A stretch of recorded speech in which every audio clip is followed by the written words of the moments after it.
સુરતમાં વેપારીઓ પાસેથી કાજુ બદામ મેળવીને પૈસા નહીં આપી ઠગાઈ કરનાર 3 કાપડ દલાલોને 5.2 લાખના મુદ્દામાલ સાથે રાંદેર પોલીસે પકડી પાડ્યા હતા।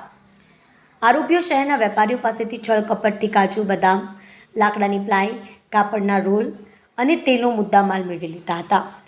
રાંદેર પોલીસની ટીમ પેટ્રોલિંગમાં હતી ત્યારે રાણી તળાવ ખાતે રહેતા મોહમ્મદ એઝાઝ ગુલામભાઈ મેમણ તથા Mohammad Faizal Mohammad Habib Chandiwala moped number GJ5 XQ 6497 ની તથા એક બર્ગમેન મોપેડ GJ5 FT 8269 ની બાઇક લઈને ચોરી તથા ચીટિંગ કરીને મેળવેલી બદામની પ્લાસ્ટિકની પેટીઓ લઈ વેચાણ કરવા મશાલ સર્કલ ખાતે આવી રહ્યા હોવાની બાતમીને આધારે પોલીસે વોચ ગોઠવી હતી।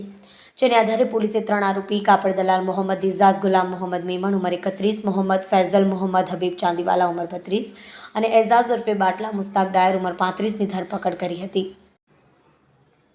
આરોપીઓ પાસેથી 43,000ના કાજુ બદામના 4 ડબ્બા, 1 ગુણ, 21,000ની તલની 30 કિલોની 5 ગુણ, 1.8 લાખની લાયક્રા કાપડના 19 રોલ, 24,000ના કોરા કોટનની કુલ ફૂલની ડિઝાઇનવાળા કાપડના 7 બંડલ, પ્લાસ્ટિકના પાઉચ, અલગ અલગ કલરના દુપટ્ટા, 2 મોપેડ, મોબાઈલ મળીને કુલ 5.2 લાખનો મુદ્દામાલ કબજે લીધો હતો। આ લોકો ડ્રાયફ્રૂટના વેપારીઓને પેમેન્ટ નહીં આપી ઠગાઈ કરતા હતા।